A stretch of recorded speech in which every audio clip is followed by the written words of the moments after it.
Hi and welcome back to my channel where we make simple yet powerful farms. Today we're revisiting the classic Enderman farm and taking it to the next level while making it simpler to build.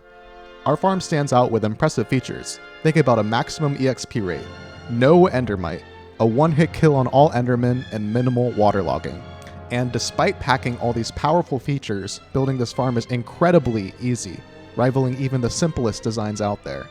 I'll cover exactly how to build it, guide you on customizing and building around the farm, and provide in-depth breakdowns of each component.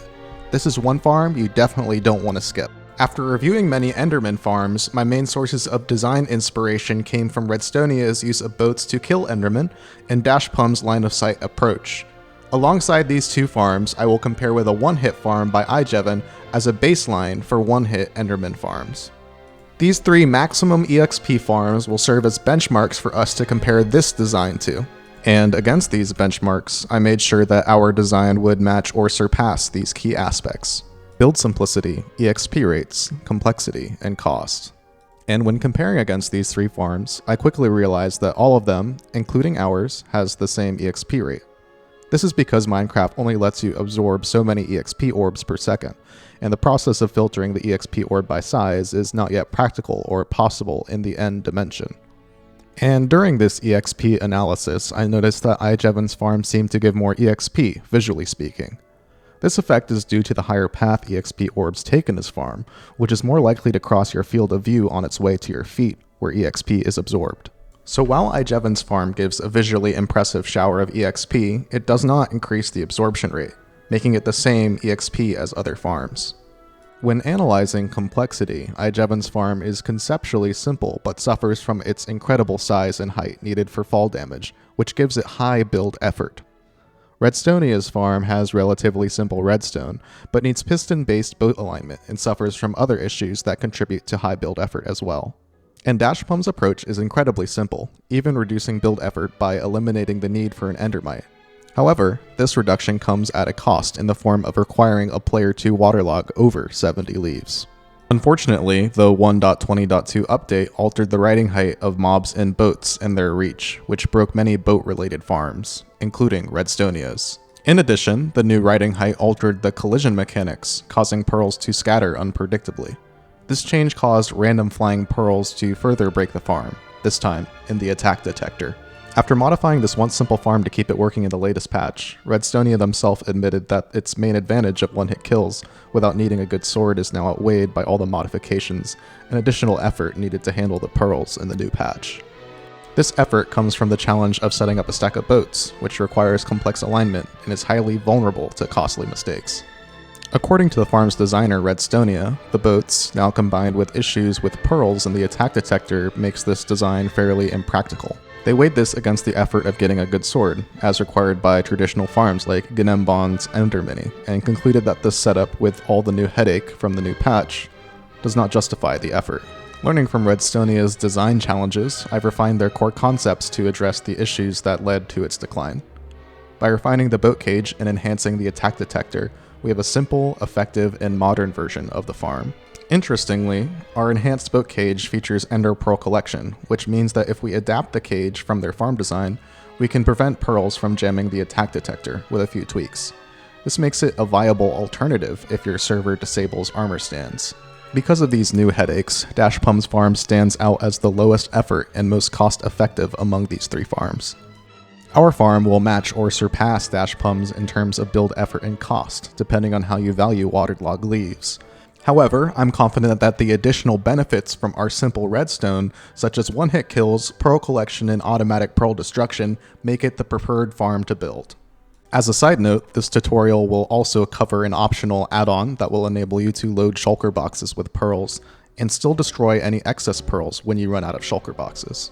I went back and designed the Shulkerbox loader in response to Mojang fixing a lead-related bug that formerly prevented cat-based wireless redstone from working consistently. I expect to soon see an increase in Ender Pearl usage across worlds, making vanilla contraptions similar to a /home or waypoints more commonplace. Now, with an understanding of what other top-of-the-line Enderman farms bring, let's look at this farm's components and their functions. This deeper look will not only make troubleshooting easier, should you need to, but also show why this farm, despite its simplicity, excels in this category of farming. The spawning platform, for starters, is designed to allow a user to operate the farm without an Endermite. This is done by concentrating the spawns within these 2 blocks for easy eye contact. We can also greatly reduce the amount of area needed with 2 rows instead of using 1 row. The path is intentionally offset. This avoids the mechanic that allows the player to stop Endermen from moving within 16 blocks by making eye contact. The path then hugs this wall with ladders, allowing for Endermen to queue up for the boat without colliding into each other.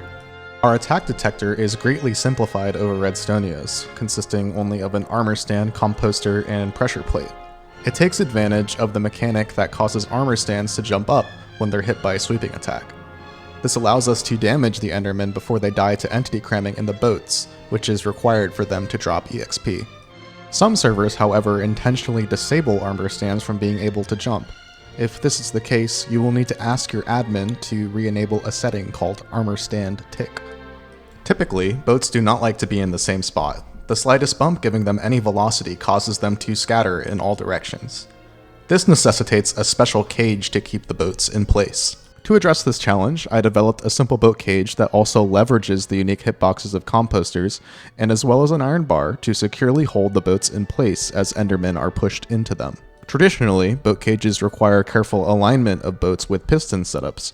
However, this cage is special in that boats can be dispensed to their final resting place without the need for further adjustment, which greatly reduces the potential for error. Additionally, this boat cage is designed with enough space below to accommodate a hopper and hopper minecart for collection. We can also integrate a self-clocking dispenser or dropper to put pearls into the collection or dispose of them into the void. Beyond the farm's components, I've also recommended to bridge to the farm site at y=33 instead of y=1. This is outside of the teleportation range of Enderman and will save you from waterlogging about 32 leaves. This not only simplifies the construction of the farm, but also provides more flexibility in decorating it, which leads us to our next topic. Enderman farms are often left undecorated because controlling teleportation and not breaking the farm can be challenging without understanding the underlying mechanics. To challenge this norm, I'll explain how Endermen teleport and discuss the spawning mechanics of this farm, enabling you to decorate without compromising its functionality. Endermen can teleport to any valid spot within a 64-block cube around them, checking up to 5 blocks within this range. For your farm, this means that ensuring every space within this area is made invalid for Endermen to teleport to. This means you can build your path to the farm with any block, but making it spawn-proof is convenient, which is why I'll use leaves in the tutorial. Following the updates in version 1.18, Endermen now only spawn in areas where the light level is 0. By only ensuring your paths are moderately lit and building at y=33, you can effectively prevent unwanted Endermen from appearing there. I've marked this area in yellow concrete for visual clarity. Note that the path leading to this farm is strategically positioned just outside of this zone. Additionally, you should not build directly over the spawning platform, as this will greatly lower the amount of Endermen that spawn. Within the yellow area, a safe strategy is to avoid building past the player station. This will avoid any technicality that could reduce the spawn rates of the farm. Endermen can teleport to truly any block that has collision, with few exceptions. And these exceptions are waterlogged blocks, carpet on a block that has no collision, and carpet on carpet. Endermen can even choose to teleport to blocks that have no collision, like signs. When choosing which blocks to spawn-proof with, it's best to stick with the 3 options mentioned. When decorating, only blocks with 3 or more blocks of air above it must be teleport-proofed. This example follows all of the concepts we just covered. The top blocks are teleport-proofed, and despite an air gap above the enchanting table, it's under 3 blocks high, with the topmost block being immune to Enderman teleports. As I establish myself in the Minecraft tutorial space on YouTube, I noticed that if I release a decent design, it's quickly picked up by numerous profit-driven channels. They often replicate it or slightly modify it, claiming it as their own. And because of that, I say, thanks for watching this far and being subscribed if you are. Sharing my designs like this could have easily been disheartening, but thanks to your support, I'm motivated to put even more effort into creating videos and refining designs to share with you all. And I realize that these copycat tutorial channels are often successful because it's hard to discover original farm designs. If you're interested, I've put together a curated farm archive, and you can find the link in the description. Now let's get to building. Here's the list of materials required to build this farm. The items in the double chests are the ones you'll need normally, while the ones in my inventory is for the Shulkerbox loader. You can use any type of overworld wood in place of oak planks, and any non-flammable block instead of cobblestone. The pressure plate can be either iron or gold, and the trapdoors and stairs can be of any type. These oak planks and crafting table are so you can craft 27 boats on site, and note we will be using dispensers, not droppers, for this setup. You will need 4 buckets of water minimum for this build. This farm must be built as low as possible, and far enough away from the end island that the only Endermen spawning are on our farm platform. To do this, I'll guide you through bridging to a suitable location for the farm. Start by finding any edge of the end island and place a lava bucket so it flows into the void. While you wait, you can build some retaining walls like this so the water flows in a 1x1 using any non-flammable blocks. I've sped up my game so the lava flows faster, but you should not need to wait more than 1.5 minutes for the lava to flow to y equals 33. And before you descend, pick up lava for future use in the build. Now descend to y equals 33 to place leaves as a path. You can see your Y level by pressing F3, but I will be using a mod to display them in the upper left corner of my screen so you can see it easier. I'll use some leaves to contain the water. As you're bridging, make sure your feet are at y equals 33.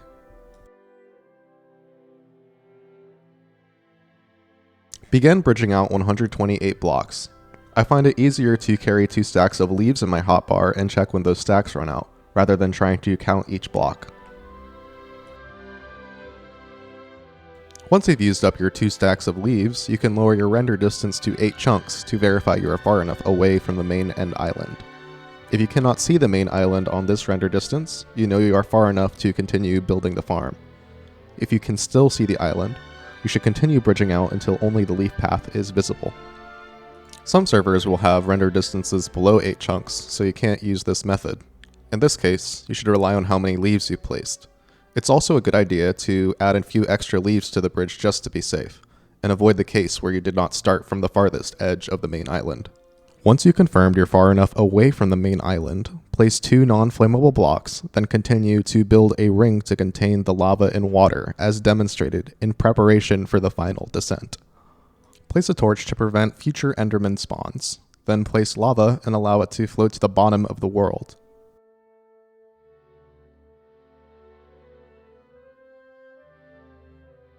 Once the lava reaches the bottom, bucket it and place water to cast the final cobblestone pillar.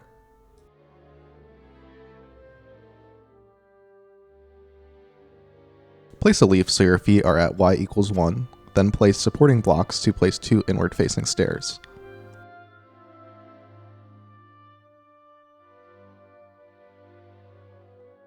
Next, use your remaining 2 water buckets to waterlog the stairs, creating an infinite water source in the block between them. Waterlog these 2 leaves. At this Y level, you should be diligent to prevent Enderman teleports. For more details, refer back to the timestamp shown on the screen. Contain the water using a leaf and build a small platform to begin constructing the player station. From the containment, I bridge out 4 blocks, then create a 2x3 platform to the left.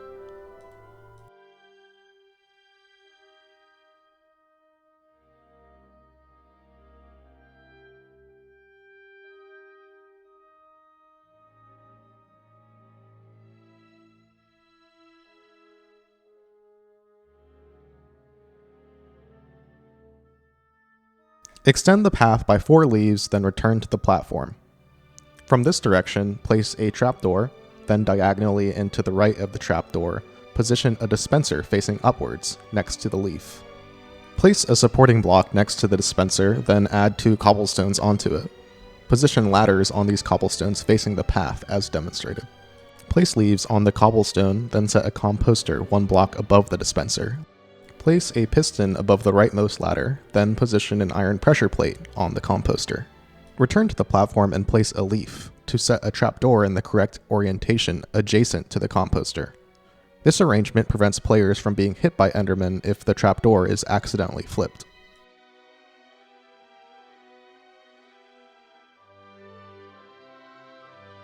Extend the working platform in a 3x3 area using 9 blocks. Place the dispenser in the far corner, ensuring it aligns with the piston. Next, place water in front of the dispenser. Above this, place an observer facing this dispenser, then place a temporary leaf above the water, and on either side of it, set 2 composters. Jump up onto another temporary leaf to position an iron bar at the same level as the piston, and before stepping down, add a piece of redstone dust on top of the observer, then a lever on its side.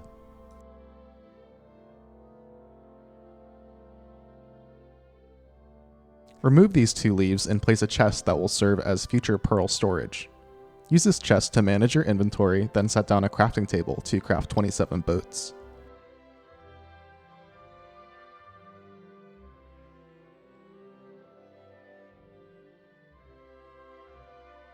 Place an armor stand and a lever into this dispenser and dispense it into the composter. Flip the lever to activate our dispenser clock, which will dispense the 27 boats into their final place.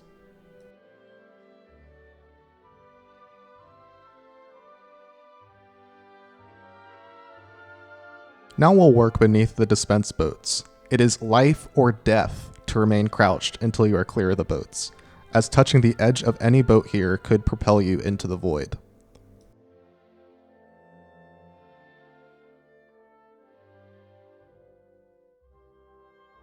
While carefully crouching under the boats, remove 2 leaves and place a hopper facing into the previously placed chest. Next, place a hopper facing into the dispenser and set a rail facing the composters and set a hopper minecart onto it. Carefully move to remove the dispenser and replace it so it faces the void.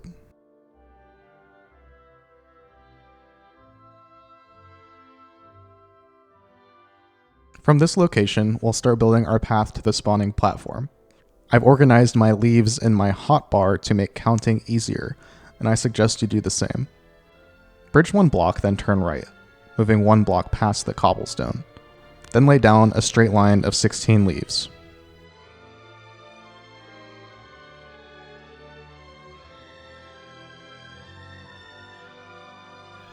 Now place 4 leaves extending away from the cobblestone, and on the opposite side, add 7 more leaves.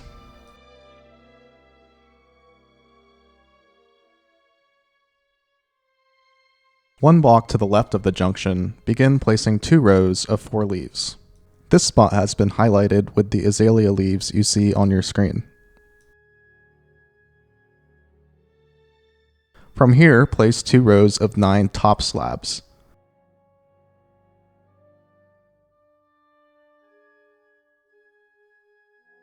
Counting the azalea, the first slab should be 5 leaves away from the edge. Now start filling in the area with leaves, so that each slab is 5 leaves from the edge. Use the initial side we laid out as a guide to help maintain the correct spacing. Because the edges of the boats are hazardous, you can optionally place 2 leaves to help protect against any potential mishaps. Although for this farm it's a potential hazard, this collision is useful if you apply it to elytra-based boat cannons, where you can propel yourself incredible distances at speed with no rockets.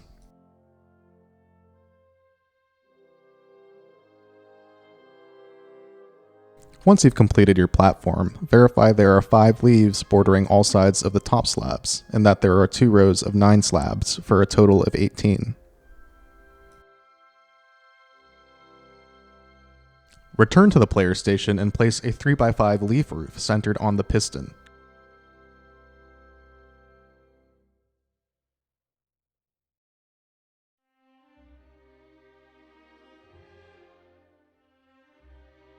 Additionally, place a leaf above the trapdoor directly where the player stands.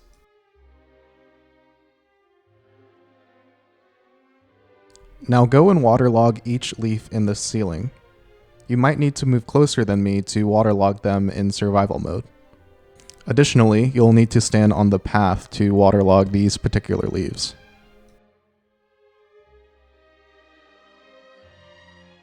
And finally, waterlog the chest to complete the build. This farm is also compatible with Endermites, and I'll demonstrate how to set one up if you prefer not to position your mouse to look at the Enderman. On this back corner, stack up on 2 leaves and waterlog the top one. Then create a cage to summon the Endermite.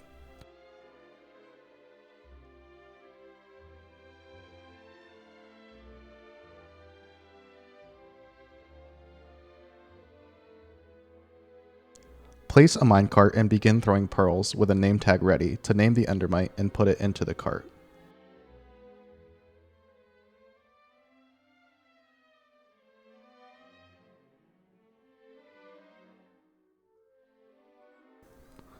Once you're done, break all blocks above the waterlogged leaf.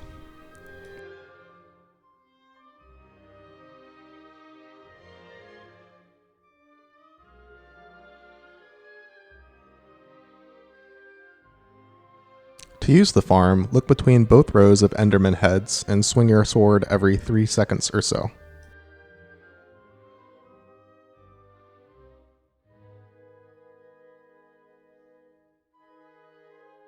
Flip the lever up to activate the dropper clock, which will destroy any incoming ender pearls.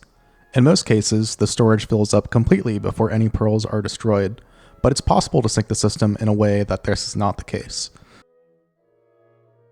So if you want pearls, turn the clock off.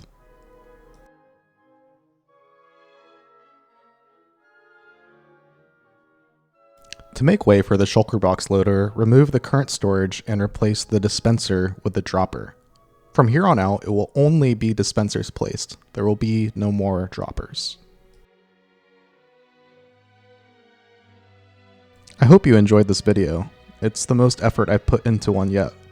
I would really appreciate your feedback on this video and my channel if you think that this effort was worth it. Thanks for sticking around to the end, and I look forward to seeing you again soon as I have many more designs to share.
Thanks for watching, and I hope to see you again soon with the next design I decide to share with y'all.